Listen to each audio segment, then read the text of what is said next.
লাশের সামনে মুসলমান, লাশের সামনে মুসলমান, আজকে জানাজা, লাশ সামনে, এখানে দাঁড়াইয়া জিগায় খানাটা কোন দিন কইয়া লাইলে ভালো আছিল।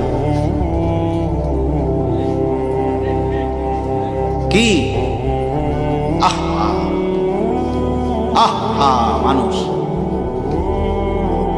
কার জন্য শিক্ষালেন? এই মানুষগুলো তারা আজকে জিগায় খানাটা কোন দিন।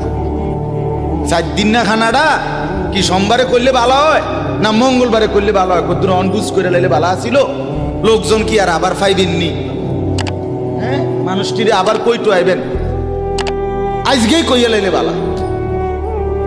ফলে জানাজার লাশের সামনে দাঁড়াইয়া আগে কইয়ালায় সবাই খেয়াল রেখেন সোমবারে খানা। আহ, এর নাম দুনিয়া।